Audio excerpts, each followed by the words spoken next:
But what are you? Said the queen again. Are you a great overgrown dwarf that has cut off its beard? No, your majesty, said Edmund. I never had a beard. I'm a boy. A boy, she said. Do you mean you are a son of Adam? Edmund stood still, saying nothing. He was too confused by this time to understand what the question meant. I see you are an idiot, whatever else you may be, said the queen. Answer me once and for all, or I shall lose my patience. Are you human? Yes, your majesty, said Edmund. And how, pray you, did you come to enter my dominions? Please, your majesty, I came in through a wardrobe. A wardrobe? What do you mean? I opened a door and just found myself here, your majesty, said Edmund. Ah, said the queen, speaking more to herself than to him. A door from the world of men. I have heard of such things. This may wreck all, but he is only one, and he is easily dealt with. As she spoke these words, she rose from her seat and looked Edmund full in the face, her eyes flaming. At the moment she raised her wand, Edmund felt sure she was going to do something dreadful, but she seemed unable to move. Then, just as he gave himself up for lost, she appeared to change her mind. My poor child, she said in quite a different voice.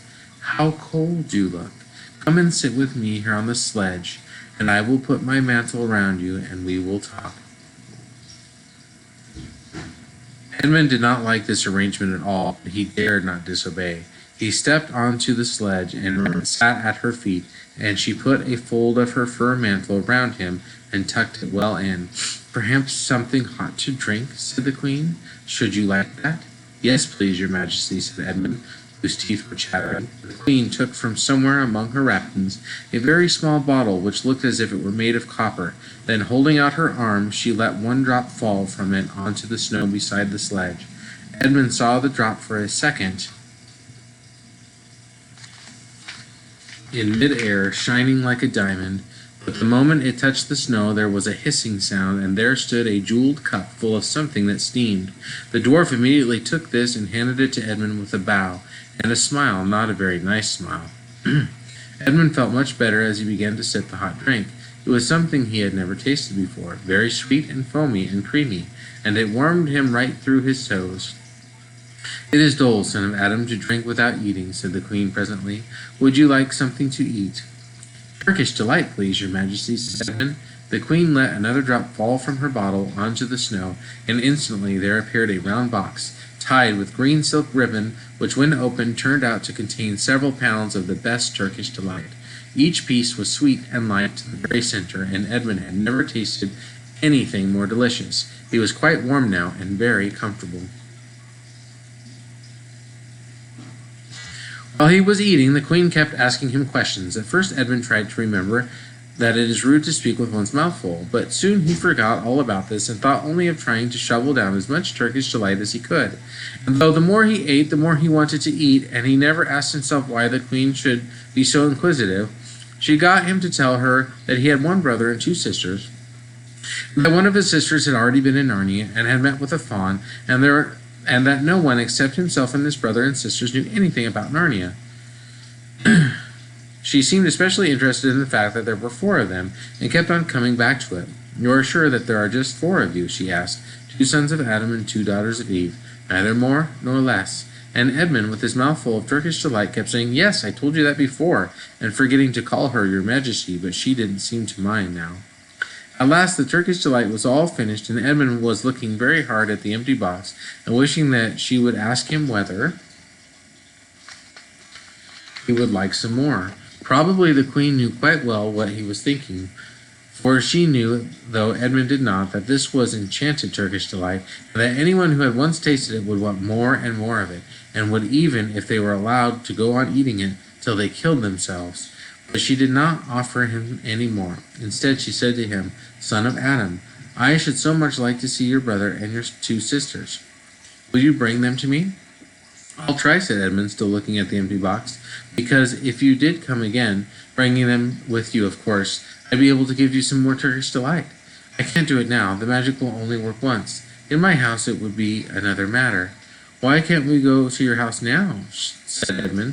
When he had first got onto the sledge, he had been afraid that she might drive away with him to some unknown place from which he would not be able to get back. But he had forgotten about that fear now. "It is a lovely place, my house," said the Queen. "I am sure you would like it.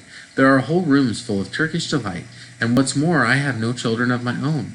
I want a nice boy whom I could bring up as a prince, and who would be king of Narnia when I am gone.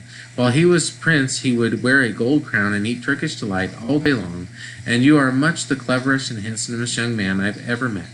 I think I would like to make you the prince some day when you bring the others to visit me." "Why not now?" said Edmund. His face had become very red, and his mouth and fingers were sticky. He did not look either clever nor handsome, whatever the Queen might say. "Oh, but if I took you there now," she said, "I shouldn't see your brother and your sisters. I very much want to know your charming relations. You are to be the prince, and later on the king. That is understood. But you must have courtiers and nobles. I will make your brother a duke and your sisters duchesses." "There's nothing special about them," said Edmund, "and anyway, I could always bring them some other time." "Ah, but once you're in my house," said the Queen, "you might forget all about them. You would be enjoying yourself so much that you wouldn't want the bother of going to fetch them. No, you must go back to your own country now, and come to me another day with them. You understand, it is no good coming without them." "But I don't even know the way back to my own country," pleaded Edmund.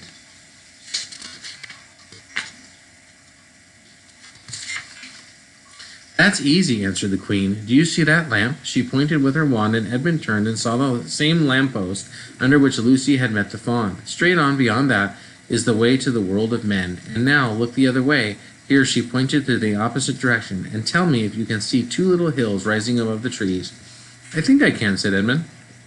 "Well, my house is between those two hills, so the next time you have only to find the lamppost and look for those two hills and walk through the wood till you reach my house. But remember, you must bring the others with you. I might have to be very angry with you if you came alone." "I'll do my best," said Edmund. "And by the way," said the Queen, "you needn't tell them about me. It would be fun to keep it a secret between the two of us, wouldn't it? Make it a surprise for them. Just bring them along to the two hills. A clever boy like you will easily think of some excuse for doing that. And when you come to my house, you could just say, 'Let's see who lives here,' or something like that. I am sure that would be best. If your sister has met one of the fawns, she may have heard strange stories about me, nasty stories that might make her afraid to come see me. Fawns will say anything, you know. And now, please," said Edmund suddenly, "please couldn't I have just one more of Turkish delight to eat the way home?" "No, no," said the Queen with a laugh. "You must wait till next time." While she spoke, she signaled to the dwarf to drive on. But as the sledge swept away out of sight, the Queen waved to Edmund, calling out, "Next time, next time. Don't forget, come soon." Edmund was still staring at the sledge when he heard someone calling his own name. And looking around, he saw Lucy coming toward him from another part of the wood. "Oh, Edmund," she cried, "so you've got in too. Isn't it wonderful? And now?" "All right," said Edmund. "I see you were right, and it's a magic wardrobe after all. I'll say I'm sorry if you like. But where on earth have you been all this time? I've been looking for you everywhere. If I'd known you had got in too, I'd have waited for you," said Lucy. She was too happy and excited to notice how snappishly Edmund spoke or how flushed and strange his face was. "I've been having lunch with dear Mr. Tumnus, the fawn, and he's very well, and the White Witch has done nothing to him for letting me go. So he thinks she can't have found out, and perhaps everything is going to be all right after all."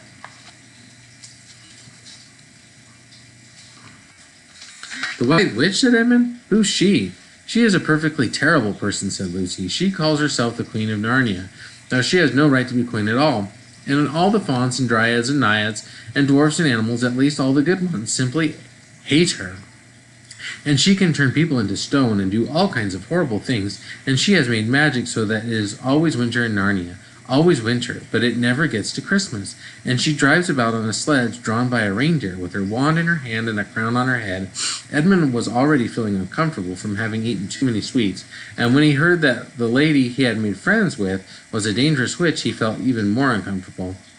But he still wanted to taste that Turkish delight again more than he wanted anything else. "Who told you all that stuff about the White Witch?" he asked. "Mr. Tumnus, the fawn," said Lucy. You can't always believe what fawns say, said Edmund, trying to sound as if he knew far more about them than Lucy. Who said so? Asked Lucy. Everyone knows it, said Edmund. Ask anybody you like. But it's pretty poor sport standing here in the snow. Let's go home.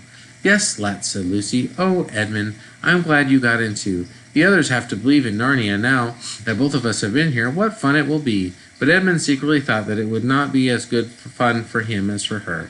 He would have to admit that Lucy had been right before all the others, and he felt sure the others would all be on the side of the fawns and the animals.